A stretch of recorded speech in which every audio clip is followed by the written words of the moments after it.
Hello friends, जीता axis में आप लोग का स्वागत है और आज हम डिस्कस करेंगे El Nino. El Nino south Pacific में होने वाला एक ऐसा वेदर फिनोमिना है जिसका असर पूरे के पूरे दुनिया पे पड़ता है। एल नीनो स्टार्ट करने से पहले हम एक छोटा सा टॉपिक देख लेते हैं, थर्मोक्लाइन। थर्मोक्लाइन एक ट्रांजिशन लेयर है जो समुद्र में ऊपर के गर्म पानी और गहराई में होने वाले ठंडे पानी के बीच की लेयर होती है। जो ऊपर के जो लेयर्स होते हैं तो कुछ 100 मीटर तक आप देखोगे यहाँ पे टेम्परेचर यूनिफॉर्म है। गहराई में भी समुद्र में टेम्परेचर यूनिफॉर्म होता है, लेकिन इन दोनों के बीच में एक रीजन होता है जहां टेम्परेचर बहुत तेजी से चेंज होता है और इसी रीजन को थर्मोक्लाइन कहा जाता है। अब यहाँ पे हम साउथ पैसिफिक ओशंस देख सकते हैं जहां पे हम कोई भी विंड पैटर्न या विंड करंट नहीं देख रहे हैं। तो नॉर्मल कंडीशन में जब कोई विंड नहीं फ्लो हो रहा है तो आप देखेंगे कि सेंट्रल पैसिफिक में गर्म पानी होगा क्योंकि ये इक्वेटर के पास है, ये ट्रॉपिकल रीजन है। तो क्योंकि सूर्य की किरणें यहाँ पे पड़ती हैं और ये पानी गर्म हो जाता है। यहाँ पे हमें कोल्ड वाटर देखने को मिलेगा, यानी कि ठंडा पानी देखने को मिलेगा जो साउथ अमेरिकन कोस्टल मार्जिन पे है। ये जो आप लाइन देख रहे हैं ये हमारी थर्मोक्लाइन है नॉर्मल कंडीशन में, जो कि ऑलमोस्ट हॉरिजॉन्टल है। अब यहाँ पे हमें देखने को मिलता है कि एक हॉरिजॉन्टल प्रेशर रीजन है और इस साइड हमें देखने को मिलेगा एक लो प्रेशर रीजन। अब हम जानते हैं कि हायर प्रेशर रीजन से लोअर प्रेशर रीजन पे विंड मूव होता है, इसीलिए हमें एक विंड करंट देखने को मिलता है यहाँ से यहाँ पे, यानी कि साउथ अमेरिकन साइड से ऑस्ट्रेलियन साइड पे। ये विंड करंट के कारण इस पानी पे ड्रैगिंग फोर्स लगता है और ये इस गर्म पानी को ऑस्ट्रेलिया की साइड लेके चला जाता है। तो आप देखेंगे कि ये जो गर्म पानी है ये ऑस्ट्रेलिया की साइड कॉन्सेंट्रेट हो जाता है। सिमिलरली ये जो ठंडा पानी है ये भी इस हवाओं के ड्रैगिंग फोर्स के कारण ये ठंडा पानी भी जो कोस्टल मार्जिन है वहां से आगे बढ़ के सेंट्रल पैसिफिक ओशन तक पहुंच जाता है। क्योंकि यहाँ पे गर्म पानी इकट्ठा होता है तो आप देख सकते हैं कि यहाँ पे कुछ पानी नीचे भी जाता है और उसके कारण यहाँ पे जो थर्मोक्लाइन है वो और गहराई में चली जाती है, जबकि इस साइड उल्टा होता है। यहाँ से पानी इस तरफ मूव हो रहा है तो यहाँ पे पानी कम हो रहा है, इसलिए नीचे से पानी ऊपर आता है और ये पानी जो ऊपर आता है वो ठंडा पानी होता है और इसके लिए आप देख सकते हैं कि थर्मोक्लाइन जो है वो ऑलमोस्ट सरफेस तक पहुंच जाती है। और यहाँ पे हम देख सकते हैं कि हमारा जो ये करंट है, जो एयर करंट है, वो ऊपर उठता है और क्योंकि ये समुद्र के ऊपर से हवा चलती है तो इसके अंदर बहुत सारा मॉइस्चर होता है। तो जब ये ऊपर उठता है तो इस हवा का कूलिंग होता है और जिसके कारण यहाँ पे जो भी मॉइस्चर होता है क्लाउड्स में कन्वर्ट होता है और बहुत सारा रेन देता है इस रीजन पे, ऑस्ट्रेलिया के रीजन पे।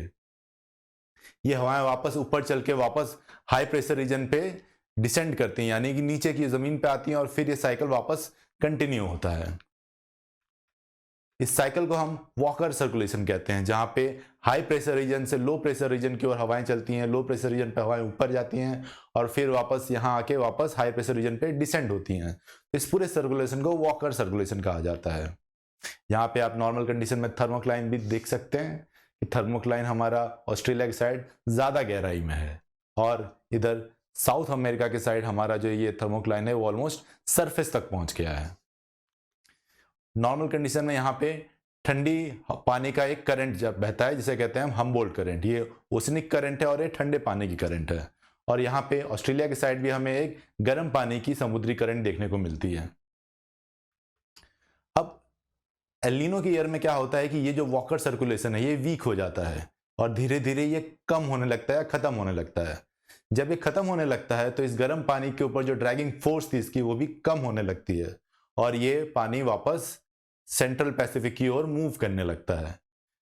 सिमिलरली ये ठंडा पानी है ये भी धीरे धीरे अपने कोस्टल मार्जिन की ओर मूव करने लगता है क्योंकि जो ड्रैगिंग फोर्स था हवा का वो वॉकर सर्कुलेशन के बंद होने के कारण खत्म हो गया। वॉकर सर्कुलेशन के खत्म होने पर हम एक और चीज देखते हैं कि जो प्रेशर ग्रेडियंट है वो भी चेंज हो जाता है। पहले यहाँ पे हायर प्रेशर रीजन था, अब यहाँ पे लो प्रेशर रीजन है। सिमिलरली यहाँ पे पहले लो प्रेशर रीजन था लेकिन अब यहाँ पे हाई प्रेशर रीजन है। इस प्रेशर ग्रेडियंट के चेंज होने को ही सदर्न ऑसिलेशन कहा जाता है। इसीलिए कभी कभी एल नीनो को सदर्न ऑसिलेशन भी कहते हैं या फिर हम पूरा एल नीनो सदर्न ऑसिलेशन भी कहते हैं। अब हम देख सकते हैं कि जो गर्म पानी था वो वॉकर सर्कुलेशन के खत्म होने के बाद अपनी जगह पे मूव हो रहा है और सिमिलरली ये जो ठंडा पानी था ये भी अपनी जगह पे मूव हो रहा है। और क्योंकि एक प्रेशर ग्रेडियंट है जहां पे इधर हायर प्रेशर है और यहाँ पे लोअर प्रेशर है तो हम एयर करंट फॉर्म होते हुए देख सकते हैं, जहां पे ये एयर करंट ऑस्ट्रेलिया से साउथ अमेरिका की ओर फ्लो कर रहा है और अब ये हवा जो है ये इस गर्म पानी पे ड्रैगिंग फोर्स लगाती है और आप देख सकते हैं कि ये जो गर्म पानी है वो इस साइड इकट्ठा हो रहा है। और क्योंकि यहाँ पे गर्म पानी इकट्ठा हो रहा है तो कुछ गर्म पानी समुद्र की गहराई में भी जाता है, जिसके कारण जो थर्मोक्लाइन है वो काफी नीचे चली जाती है इस साइड।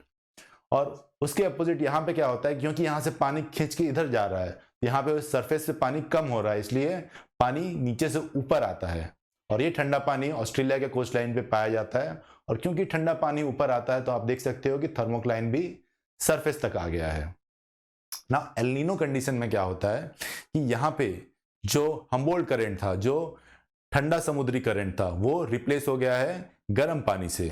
और हम जानते हैं कि जब यहाँ पे अपवेलिंग होती थी पहले नॉर्मल कंडीशन में तो उसके कारण फिशिंग बहुत होती थी, बट अब यहाँ पे पानी नीचे की ओर जा रहा है, यानी कि डाउन वेलिंग हो रहा है, जिसके कारण यहाँ पे जो फिशिंग होती थी नॉर्मल कंडीशन में वो पूरी की पूरी खत्म हो जाती है।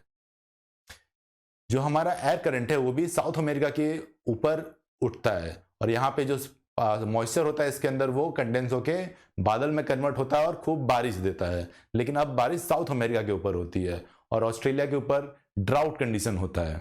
तो हमने देखा था कि नॉर्मल कंडीशन में यहाँ पे बारिश होती थी, लेकिन एल नीनो में बारिश यहाँ पे होती है और यहाँ पे ड्राउट होता है। अब एल नीनो का ये जो कंडीशन है ये भी करीब 12 से 16 महीने तक ही रहता है। उसके बाद ये जो एयर करंट्स होते हैं अपने आप ही वीक हो जाते हैं और जो प्रेशर ग्रेडियंट होता है वो फिर से रिवर्स हो जाता है। तो आप देख सकते हैं कि यहाँ पे वापस लो प्रेशर रीजन आ गया है और यहाँ पे फिर से हाई प्रेशर रीजन आ गया है। और हम जानते ही हैं कि हवा जो होती है वो हाई प्रेशर रीजन से लो प्रेशर रीजन की ओर मूव करती है। तो जब ये ला नीना का कंडीशन लौटता है तो हवाएं जो हैं वो बहुत तेजी से मूव होती हैं, मतलब जो उनकी नॉर्मल कंडीशन में जो वेलोसिटी होगी उसके कंपेयर में बहुत तेजी से मूव होंगे। आप देख सकते हो कि यहाँ पे इन हवाओं की वेलोसिटी बहुत ज्यादा है। इसके कारण जो ड्रैगिंग फोर्स से पानी पे लगाते हैं वो भी ज्यादा होता है। तो आप देखेंगे ये गर्म पानी यहाँ से मूव होके ऑस्ट्रेलिया की तरफ और खींच जाएगा। इस पानी का एक्यूमुलेशन और बढ़ जाता है ऑस्ट्रेलिया के कोस्टल मार्जिन पे और इसके कारण खूब सारा गर्म पानी ओशन के डीप में भी जाता है और हम देखेंगे थर्मोक्लाइन और गहराई की ओर बढ़ जाएगा। और इसी तरफ यहाँ पे इस तरफ क्या होगा कि ठंडा पानी और खींच के ऊपर आता है, क्योंकि बहुत सारा पानी यहाँ सरफेस से इधर गया है तो यहाँ पे पानी की कमी होती है, तो डीपर पार्ट ऑफ ओशन से और पानी ऊपर उठता है और आप देखोगे कि और ठंडा पानी यहाँ पे इकट्ठा होता है और थर्मोक्लाइन और ज्यादा सरफेस तक पहुंच जाती है। तो इसी को हम ऑसिलेशन कहते हैं, जहां पे आपका प्रेशर ग्रेडियंट ऑसिलेट करता है एज वेल एज आपका थर्मोक्लाइन भी ऑसिलेट करता है। नॉर्मल में ऐसे था, फिर एल नीनो में इस तरफ से इस तरफ हुआ और वापस ऐसे हुआ। इसी पूरे प्रोसेस को एल नीनो कहा जाता है। इस डायग्राम में आप देख सकते हैं कि जो गर्म पानी है जो लाल कलर से इंडिकेट किया गया है वो वेस्टर्न पैसिफिक ओशन में कंसेंट्रेटेड है और यहाँ पे भी आप देखेंगे कि वार्म वाटर करंट है और यहाँ पे आपको ठंडा पानी देखने को मिलता है इस कोस्ट लाइन के ऊपर, जिसके कारण यहाँ पे फिशिंग इंडस्ट्री बहुत फ्लोरिश करती है, यानी कि बहुत ज्यादा फिशिंग होता है यहाँ पे। लेकिन जब एल नीनो आता है तो आप देखेंगे कि ये जो गर्म पानी यहाँ पे था वो मूव होकर इस पूरे एरिया में फैल जाता है। यहाँ पे भी अब आपको गर्म पानी ही देखने को मिलेगा। जो हम्बोल्ट करंट था वो पूरा का पूरा रिप्लेस हो गया है गर्म पानी से और यहाँ पे जो ऑस्ट्रेलिया के साइड में जो वार्म वाटर करंट था, जो गर्म पानी की करंट थी, समुद्री करंट थी, वो भी अब ठंडे पानी के करंट से रिप्लेस हो गई है। इसके कारण यहाँ पे जो फिशिंग इंडस्ट्री थी वो पूरी खत्म हो गई। अब जब एल नीनो से वापस ला नीना रिवर्स होता है तो आप देखते हैं कि बहुत तेजी से ठंडा पानी इस साइड खींचता है और आप देख सकते हैं कि जो गर्म पानी है वो सिर्फ इतने रीजन में कॉन्सेंट्रेटेड है, यानी कि जो सारा गर्म पानी था वो पूरी की पूरी तरह इधर हमने कॉन्सेंट्रेट कर दिया, यानी बहुत छोटे रीजन में कॉन्सेंट्रेट हो जाता है। यहाँ पे आप देख सकते हैं कि गर्म पानी वापस रिप्लेस हो गया है। यहाँ पे भी अभी गर्म पानी है, लेकिन कुछ आने वाले महीनों में यहाँ पे हम्बोल्ट करंट वापस आ जाएगा। यहाँ पे अगर हम कंपेयर करें गर्म पानी की डिस्ट्रीब्यूशन पे तीनों कंडीशन में, तो नॉर्मल कंडीशन में हम देख सकते हैं कि गर्म पानी वेस्टर्न पैसिफिक में कॉन्सेंट्रेटेड है, लेकिन सेंट्रल पार्ट में भी आपको मिल जाता है, यहाँ पे आपको ठंडा पानी मिलेगा। जब एल नीनो की कंडीशन होगी तो ये गर्म पानी पूरा वहां से धीरे धीरे आपको पूरा का पूरा ईस्टर्न पैसिफिक में भी मिलेगा। लेकिन जब ला नीना आएगा तो बहुत तेजी से जो विंड फ्लो होता है वेस्टर्न पैसिफिक की ओर, तो उसके कारण हम देख सकते हैं कि गर्म पानी बहुत ज्यादा कॉन्सेंट्रेट हो जाता है वेस्टर्न पैसिफिक के डायरेक्शन में। तो आप इन दोनों का अगर कंपैरिजन करें, दोनों में हवाएं वेस्टर्न डायरेक्शन में ही चल रही हैं, लेकिन यहाँ पे पानी का कंसेंट्रेशन ज्यादा ऑस्ट्रेलिया की तरफ है कंपेयर टू नॉर्मल कंडीशन में। यहाँ पे हम डेटन इंस्टीट्यूट का एक एनिमेशन देखेंगे जिसमें समुद्र का क्रॉस सेक्शन लिया गया है। ये समुद्र की गहराई में पानी को दिखाया गया है और यहाँ पे समुद्र के सरफेस पे पानी को दिखाया गया है साउथ पैसिफिक ओशन में। तो आप देख सकते हैं कि नॉर्मल कंडीशन में एल नीनो शुरू होने से पहले जो गर्म पानी है वो वेस्टर्न पैसिफिक में है और हमारा जो थर्मोक्लाइन है जो कि इस लाइट ब्लू कलर से आप देख सकते हैं वो भी इंक्लाइंड है टूवर्ड्स ऑस्ट्रेलिया, यानी ऑस्ट्रेलिया की साइड ज्यादा गहराई में है। लेकिन जब एल नीनो स्टार्ट होता है तो आप देखेंगे कि यही गर्म पानी धीरे धीरे सरफेस पे भी और गहराई में भी धीरे धीरे मूव होता है ईस्टर्न पैसिफिक के डायरेक्शन में। आप देख सकते हो कि यहाँ पे सरफेस पे गर्म पानी इकट्ठा हो गया है और यहाँ पे भी आपको गर्म पानी देखने को मिलेगा। तो सारा जो गर्म पानी है वो अब ईस्टर्न पैसिफिक ओशन में चला गया है और हमारा थर्मोक्लाइन भी इन्वर्ट हो गया है, मतलब अब यहाँ पे कम गहराई पे है और यहाँ पे ज्यादा गहराई पे है।